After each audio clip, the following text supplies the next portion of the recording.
The Hurrians and the Kurds. But before we get too deep into the video, first I want to tell you guys about my social media platforms. So I have a Clubhouse account and we can actually talk to one another on it. I also host Clubhouse rooms every now and then where I might talk about history and genetics of the Middle East and Africa. I have a Twitter page, a Facebook account, and a Facebook page, as well as a Instagram, all titled The Hebrew of Israel. And what I typically do on these platforms is post upcoming videos as well as slides for my presentations. And so just be on the lookout for all of that on my social media platforms. And if you want to support me financially for the channel, you can look at my Patreon as well as my PayPal and my GoFundMe. And with all of that out of the way, let's begin with the video. So we've talked extensively about the Hurrians, and we talked about the various groups that could descend from the Hurrians, such as Chechens, Ingish, Armenians, etc. But let's actually look at one more population, another population, that could descend from the Hurrians in modern day.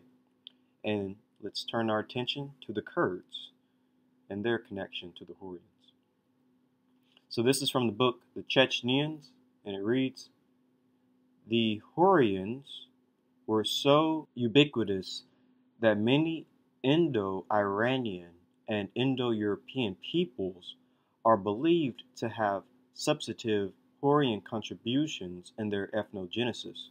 And that's something that I mentioned in the past as well, that for some reason Hurrians often found themselves among the Indo-Iranians or Iranian peoples or Aryan peoples, and basically Indo-European peoples. They either like traveled a lot together for some reason, and they got along with each other, because you typically see them mixing, Iranians and Hurrians, or the Iranians being the ruling class of the Hurrians. But we see that with the Mitanni. We see that possibly with the Kassites in Babylonia. So Iranian and Hurrian peoples are kind of intertwined.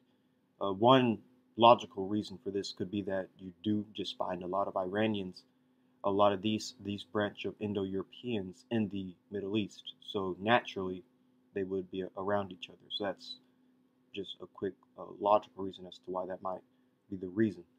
But anyways, continuing, it says, for example, the Kurds consider themselves and their culture as descendants of the Hurrians and their civilization, despite linguistic diversification. So I'm going to stop right there because I want to show you all this map of the Hurrians in ancient Kurda or Kuriti. Keep this location in mind, and as well as the Hurrians, their location.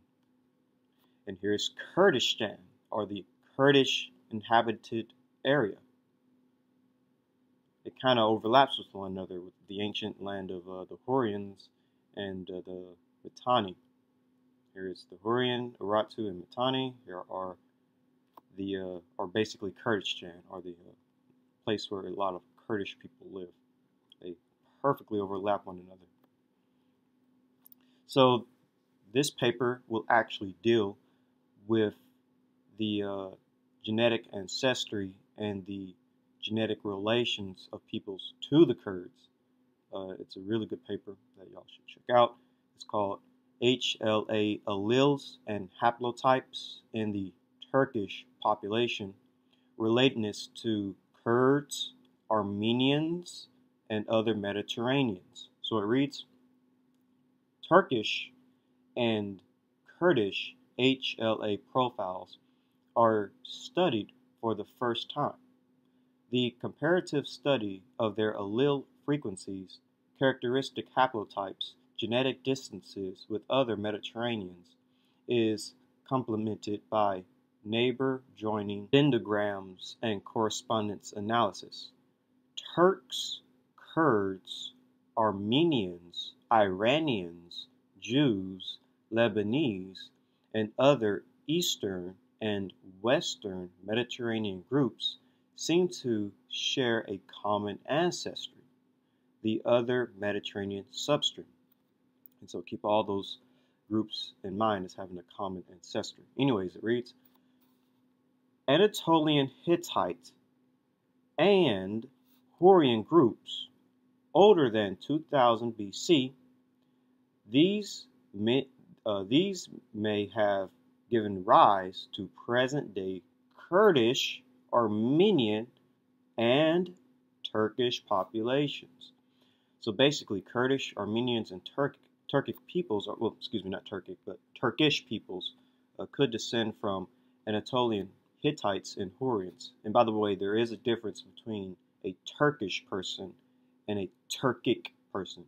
A Turkic person is someone from the Turkic tribes in Central Asia, but a Turkish person is someone who's a bit more native and local to Anatolia, which would be kind of like people who come from the Balkans and had settled that area. So just keep that in mind. So continuing, it says, Turks cluster within the Eastern Mediterraneans, including Kurds and Armenians. Taking all our different types of data analysis together, Turks, other Anatolians, like Kurds and Armenians, and Iranians appear as belonging to the older Mediterranean substratum included within the Eastern Mediterranean group. So Anatolians and Kurds and Armenians and Iranians, they're all sort of linked together, which kind of makes sense from what we've been looking at when it comes to a historical perspective of all these groups. And it reads, in summary, it seems that Turks, Kurds, and Armenians are very close genetically, and all of them seem to have been living in the area for many millennia. And that is true, with Armenians descending from Hurrians and Kurds seemingly descending from Hurrians, as well as Turkish people. And again, all these groups, keep in mind, they are non-Semitic populations, non-Semitic people from their genesis. So here is the Kurdish inhabited area. Again, just showing you a map of where the Kurds are. Here's Armenia up here. Here's Turkey. So, and here's Iran as well. So just keep all this territory in mind. And then here in brown is the Hurrians, stretching from Iran to Armenia to Turkey with the Hittites. So it's pretty much the same geographical area. And then you have right here in orange, Ratu, and you have right here in green, Mitanni. So keep all that in mind. So here's another paper dealing with genetic relatedness to Kurds and other Middle Eastern populations, and dealing with the Kurds' ancestors.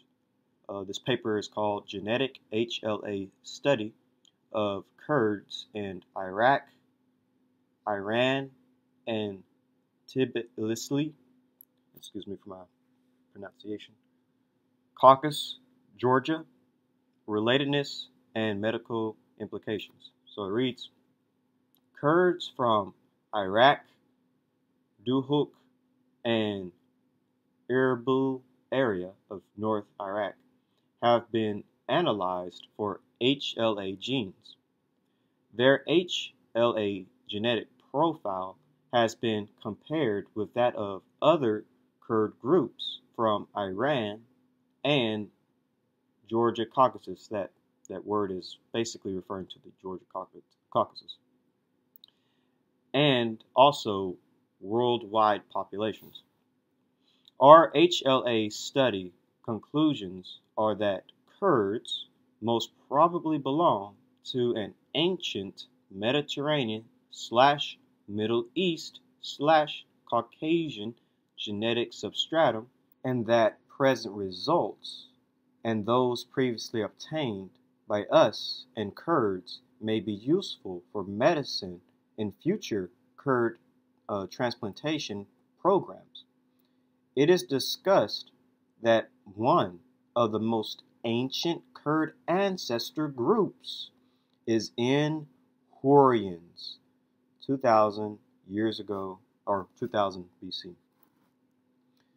And so, again, another paper connecting the ancestors of the Kurds, a non-Semitic people, to the Hurrians, and another non-Semitic people. So, continuing, it reads, on the other hand, Kurd people live in different countries in the Middle East, such as Syria, Armenia, Turkmenistan, Kazakhstan, Turkey, Iraq, and Iran, and the so-called Kurdistan, land of the Kurds. Kurdistan is a region placed South Caucasus and north of ancient Mesopotamia. According to genetic studies, in Turkish and Kurdish populations, you notice how they use the term Turkish and not Turkic. In Turkish and Kurdish populations, an Anatolian Mediterranean source for both populations was put forth. It may be possible that Kurds are initially coming from ancient Hurrians. So that right there, very powerful information connecting Turkish people and Kurdish people, Turkish populations and Kurdish populations to the ancient Hurrians. So here again is a map of Kurdistan. Here's a bit closer map actually of Kurdistan. It stretches from Iran all the way to Turkey and up into the South Caucasus, and pretty much is the exact same geographical location of the Hurrians. But anyways, continuing with the study, it reads, the second cluster comprises Europeans, Mediterraneans, Caucasus, and Iranian populations. Iraqi Kurds, Iran Kurds, and Georgia Kurds are located relatively close together. So keeping all this in mind, basically Europeans, Mediterraneans, Caucasians, Iranians, they're all genetically close. And this also includes the Kurds of Iraq, Iran, and Georgia, all of being non-Semitic populations, non-Semitic people. So here is a chart from the study dealing with that, and it has Iraq Kurds and Georgia Kurds. They're very, very close. It has Armenians right here. It has Iran Kurds. It has Cretans, who are Greek people, Georgians, Macedonians, and other Mediterranean and Near Eastern people towards the north. So this reads, plain genetic distance DA show that Iraq Kurds' closest genetic distance are the following: Near East populations, Iran Kurds, Palestinians, Far Parsi, Georgia Kurds, and Ashkenazi Jews. Eastern Mediterranean populations, Armenians, Cretans, and Macedonians. And Mediterranean populations, Sardinians, Spaniards, Algerians, and Italians. And most of those populations that the Kurds are related to and are basically non-Semitic populations, most of those populations are European or Caucasian, that Kurds are, as they say, closest genetic distance to, with a few exceptions. So here is a chart showing just another chart showing the close relatedness. Here are the Iran Kurds, the Iraq Kurds, and the Georgia Kurds. And here are all the people that they're very close to genetically. You have your Italians and your Armenians and Cretans and Balach, and etc., etc. y'all can see the rest. But so continuing with the study, it reads, our conclusions were that their HLA profile showed that Kurds form part of Mediterranean stock of people and also had Caucasus genetic traits, Slavan Georgians. Also, it is worth mentioning that Lak population, East Caucasus area, may be close to both Lur and Kurd populations, and Lak name could be considered purpose of Lur and Kurd words. In the present paper, we have analyzed HLA genes in Kurds living in North Iraq, Erbil and Dohuk areas. Comparison with other populations place them as a Middle Eastern population, close to Kurds from Tbilisi, Georgia, Palestinians, Armenians, and Kurds from Iran. In both analyses, Kurds are also close to Caucasian, Slavic, Georgian populations. Conclusion is that Kurds are genetically close to surrounding Caucasian and Mediterranean populations and that have remained settled down in Kurdistan since ancient times. Supporting historical evidence is viewed in our previous work. And I would agree. If Kurds are descendants of Iranian/Hurrian peoples, then all this kind of makes sense.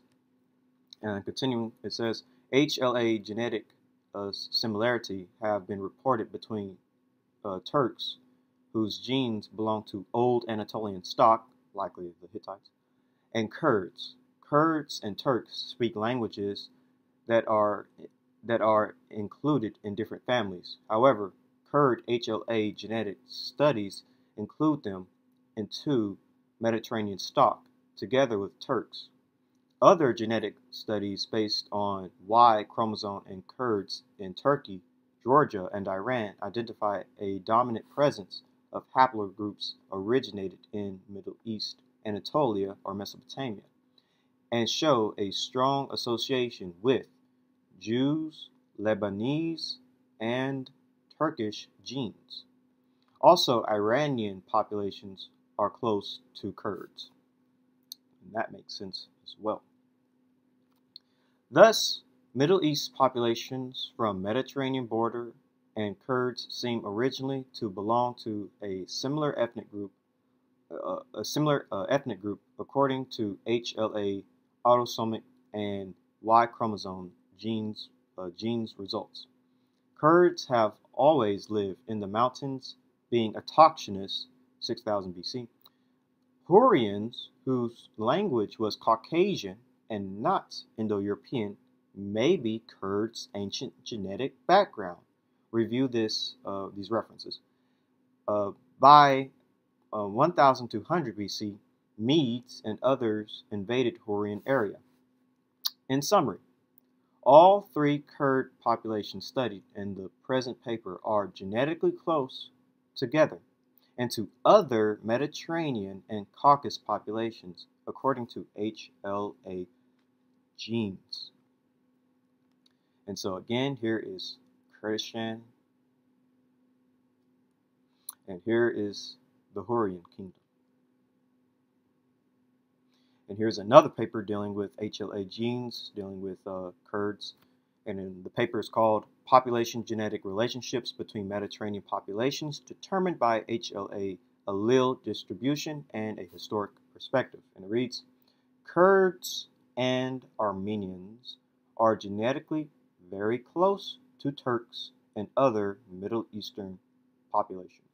And again, Kurds, Armenians, Turks, non-Semitic people, anciently descending from non-Semitic populations from the ancient Near East, whether it's Hittites, Mitanni, Kassites, etc. And basically, if you have the same type of genome of these Kurds, Armenians, and Turks, this genome would not be the Semitic genome in origin. These would be I would still say Middle Eastern, but this would be the more Indo-European branch, or the Iranian Caucasian branch of Middle Easterners. But I wouldn't consider that to be Semitic, because they're literally not Semitic speakers, both ancient times and even modern times. And here is Kurdistan, stretching from Iran to Turkey. And here is the Hurrians, stretching from Iran to Turkey and the Caucasus. So genetically, the Kurdish are another ethnic group that likely descends from the Hurrians. Ethnic groups like Kurds and Armenians seem to be a mix of Caucasian Hurrians and Iranian Indo-Europeans.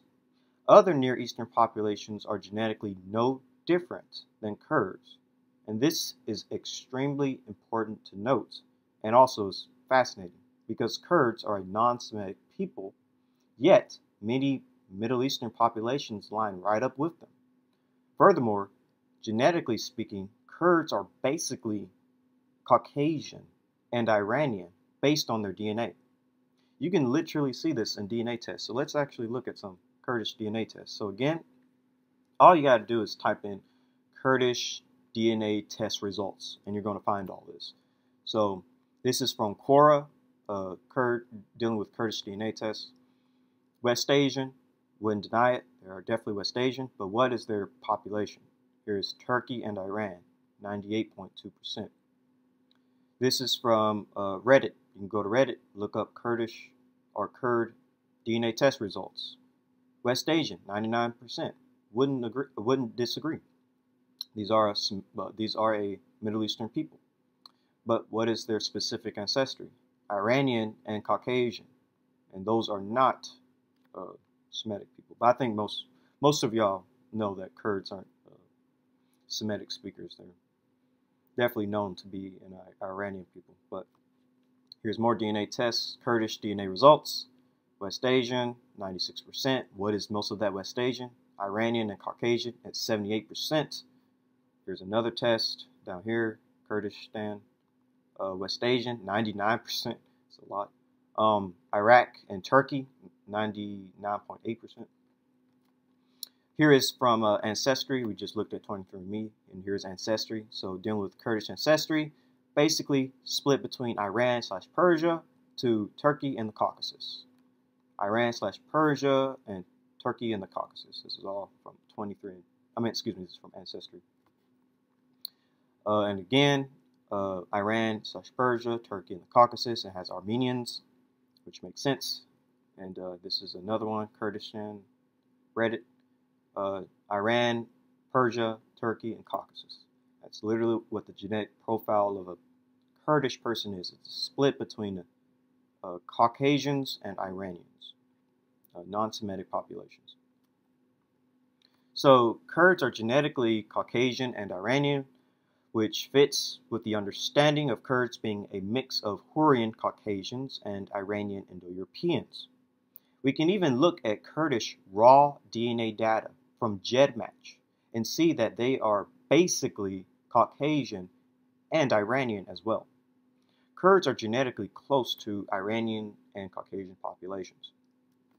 So this, again, is from Reddit. Just look it up. Dealing with the DNA from 23andMe, but then this person put their DNA into GEDmatch, and also another DNA company right here. And this is the breakdown. So from 23andMe, West Asian DNA, 99.6%, to be expected. Most of the DNA is Iranian and Caucasian, 76.2%. So breaking it down into GEDmatch, the results are Kurd, very close. Chechenian, we talked about the Chechenians. They're very close to the Chechenians at 3%. Iranian, that's also in the 3s. And so I'm going to just stop right there. But Kurd, Chechenian, Iranian is basically the groups we've been talking about. And they put their DNA into this test as well. I'm not for sure which company this is. I think this is Living DNA, but basically you see that they have Kurdish at 85.2%. Then you have South Caucasus, 7.5%. But anyways, going to admixture results and to single population, what you see in the top two is Kurdish and Iranian, and that makes a lot of sense. And here's another DNA test, but these are two different DNA tests. And when I saw it, I was like, oh, that's fascinating. So here are the results of a Georgian person. As we know, the Georgians are a Caucasian people. And here's a Kurd from Turkey. So when you look at their results, they're pretty similar. Caucasian, 63%. And for the Kurdish, for this Georgian person, Caucasian is 63%. For this Kurdish person, Caucasian is 41%. And they both get Baloch as well. The Kurdish actually has a little bit more Baloch. And they also get, Mediterranean and Southwest Asian, and, et cetera, et cetera. And you see right here, this was both from Harpa, by the way, as you can see down here, Harpa World from JetMatch.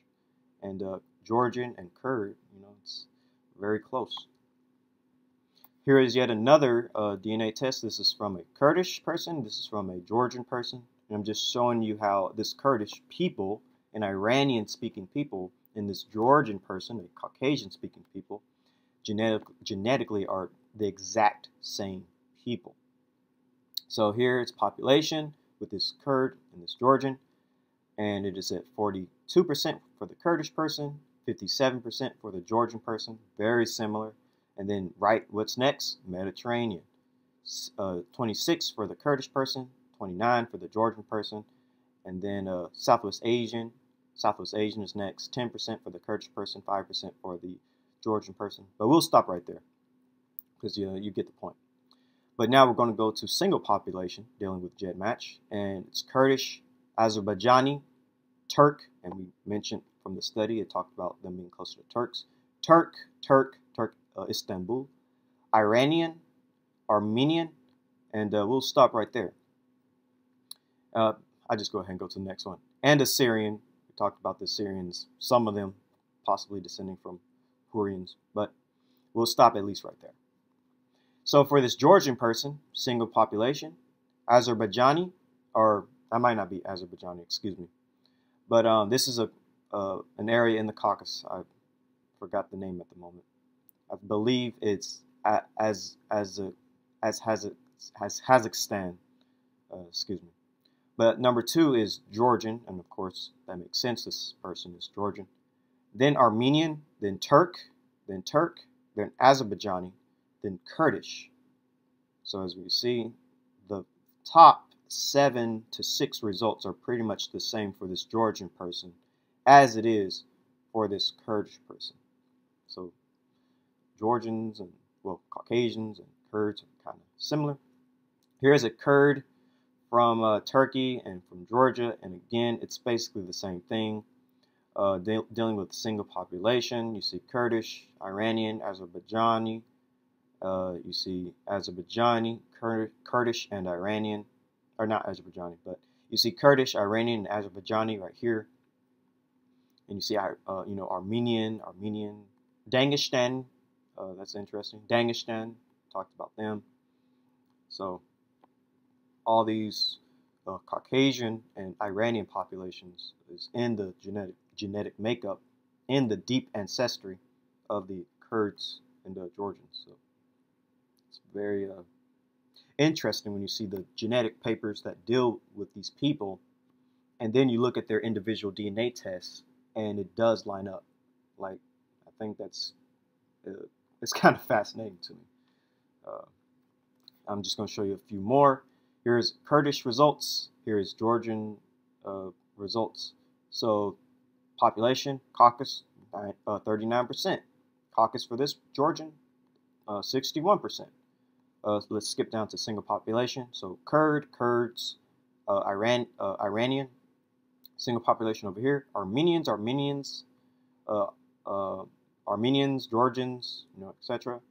So pretty much the same genetically to a certain extent. Here's a Kurd from Turkey. I did not write this, by the way. But anyways, what you see for single population, because I got all this from looking at different DNA tests on different websites. But anyways, the single population, Kurdish, Iranian, Armenian, for this Kurd. Georgian person, you see Georgian and various Caucasian populations. You see Armenian right here, Iranian, Chechenian. So all of this is pretty much the same genetically, kind of like what the paper said. So let's look at the autosomal breakdown a little bit more, dealing with Dodecad K12B, dealing with Kurdish autosomal DNA. And so when you look at it, Caucasus, we're going to deal with Caucasus specifically, how much Caucasian DNA that Kurds have.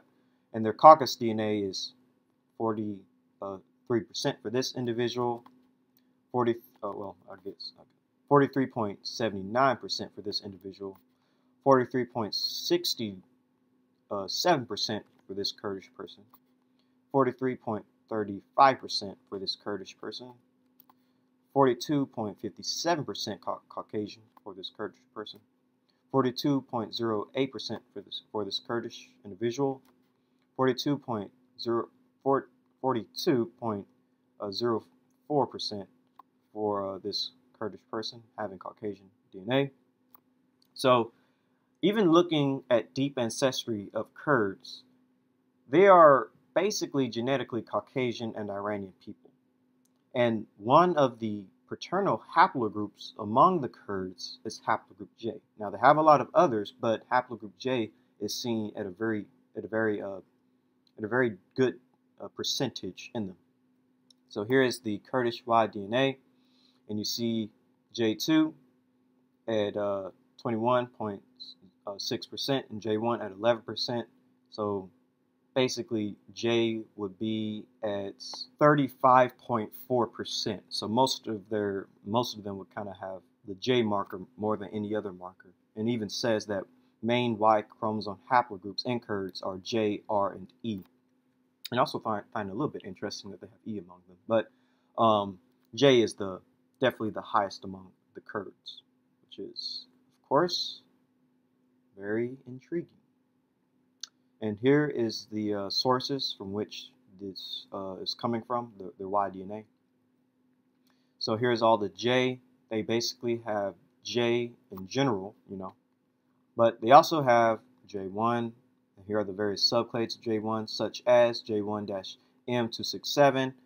They have J1B1B2B, J1B2B-P58. They also have J2, J2-M172. They have J2A1 and various other branches of J. So here's just a map, and here's all the sources, by the way, for how this map was developed. And here's the J1 in Kurdistan, ranging from 10 to 40%. Here is the J2 in Kurdistan, among the Kurdish people, from 10 to 40%.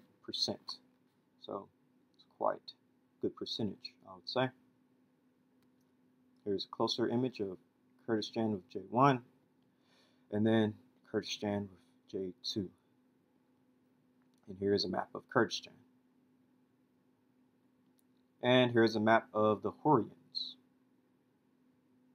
So haplogroup J is decently among the Kurdish people. It's represented extremely high and about all of their peoples and populations. And they have around 10 to 40% for both J1 and J2. So if technically you were to put J1 and J2 together, they would have, technically around 80%. And interestingly enough, Kurdistan overlaps with the ancient territory of the Hurrians. But also keep in mind that when it comes to the Hurrians, they likely had haplogroup J. I'm going to read only what's in yellow from this paper, How Eurasia Was Born, and it reads, the Northeast Caucasian language family seems to show clear links to ancient Eastern Anatolia, as most subclades of J1-Z1842 can be linked to the Armenian highlands in present-day Azerbaijan, precisely fitting the exact location of the Kora Araxes culture. 3 subclades of it, J1-ZS3042, J1-ZS5658, J1-ZS2872, and J1-Z5353 are widespread among Northeast Caucasian groups, suggests Northeast Caucasian languages to have originated from the Coraxus culture, as ancient J1 subclades also seem to have been present in the ancient Levant as well. This supports the existence of the Alduin language family, linking Hurrian to Northeast Caucasian. So with all that being said, let's kind of get to the last point, which I think is equally as interesting as everything we covered, which is, what do Kurds look like? What is the phenotype of a Kurdish person? So here is a Kurdish man and a Kurdish girl, and I would say from their phenotype, they have what most people will call the standard Middle Eastern phenotype, i.e. tanned-ish skin, or what some people might try to say olive skin, but I kind of disagree with that term. But I would say tanned-ish skin, dark hair, and a long or a hooked or aquiline nose. There's more Kurdish people. And remember, these people are a non-Semitic, but a Iranian-speaking people. Here are Kurdish soldiers, and again, I would say tanned skin with aquiline nose, or hook nose is what aquiline means, and dark hair, as well as dark eyes. Here are more Kurdish men, and again, this is what people typically call the Middle Eastern phenotype, and I would agree that this is a Middle Eastern phenotype. But I would disagree if people were to say this is a Semitic phenotype, because Kurdish people are not Semitic, yet they have the standard phenotype. And again, a Kurdish man, slightly tanned, dark hair, dark eyes, aquiline nose. Some people even call it the Roman nose. There's more Kurdish people, Kurdish girls with the Kurdish flag. Kurdish soldiers that look Middle Eastern, I would say is Middle Eastern, but a branch of Middle Eastern people who are Iranian speakers, who are genetically Caucasian and Iranian. There are more Kurdish female soldiers. Some people will ignorantly say that this is an Arab phenotype. This is not an Arab phenotype. This is just simply Kurdish people. And here are more Kurdish women, having various skin tones from light tan to sort of darkish tan, dark-haired, dark-eyed, aquiline-nosed. And here is a Kurdish man, Kurdish woman, or women. And you can see dark black hair, skin not too light. They're not like a German, but not too dark, not like an African. But they are, I will say this, because this is one thing people tend to say a lot about Middle Easterners, they're not white like Germans and they're not black like Africans, but when dealing with specifically the Kurdish people, although they're not German and although they're not Nigerian, they're still technically a branch of Indo-European peoples. All Indo-European peoples don't have to look blue-eyed, blonde-haired like a German. There are Indo-European peoples that can look like this, like Kurdish people. And here are more Kurdish people, Kurdish men, Kurdish women. Here's an older Kurdish man and some other Kurdish men. These Kurdish men right here actually, to a certain extent, to me, again, my opinion, to me, look like Iranians. Look like a typical Iranians. But that would make sense since technically, genetically speaking, and even linguistically speaking, they are kind of Iranian. So phenotypically, the Kurds kind of look Armenoid, I would say. Basically white to tan skin, straight black to brunette hair, and a hooked or aquiline nose. They actually look typically like a Middle Easterner, even though Kurds aren't Semitic, keep that in mind. But their phenotype is something most people would associate or call Semitic, and that will be inaccurate, even though genetically they are a Caucasian Iranian people. Here's Armenoid, just to reintroduce it. Short-headed and long-skulled type with fleshy features, a flat occiput and hooked nose, often black-haired and light brown skin, common in the mountain ranges of Asia Minor, especially Anatolia, Armenia and Anatolia. And it's found in ancient Sumerians, who are a non-Semitic people, found in Babylonians, who remember the Kassite Babylonians that ruled Babylon for 500 years, and they were an Iranian and Hurrian people, the Hittites and Anatolian people, and the Cretans, and those are just Greek people from the islands of Crete, or from the island of Crete. So, and here's an Armenid, widespread type found in its most specialized form in the mountains of Asia Minor, associated with the ancient Cretans, Europeans, and the Hittite kingdom, Europeans, common in Armenians, Turks of the mountain ranges, and then it goes into other peoples and places. And physical traits: light brown skin, wavy black brown hair, hyper-rhallicocephalic. Here's the Indo-Iraniid, a relatively recent contact type with a position intermediate between Indo-Balachid and Iraniid, widespread in Pakistan, Iran, and Afghanistan, reaching to northern India and to the east, and Turkey in the west. So, and a lot of the Kurdish photos we looked at kind of did look like a split between an Indo-Iraniid and a Armeniid, I would say. Physical traits is light to medium brown skin, straight or wavy, brown-black, plentiful hair. So Kurds are a very important Near Eastern population to study and know about because many Middle Eastern populations are related to them. Yet the Kurds are a non-Semitic people, both ancient and modern. With that being said, why are Semitic speakers in the Middle East related to non-Semitic people? This is a question we have to ask ourselves, and this is a question that I'm going to answer. What is the genome of Middle Easterners? But this is where we'll end.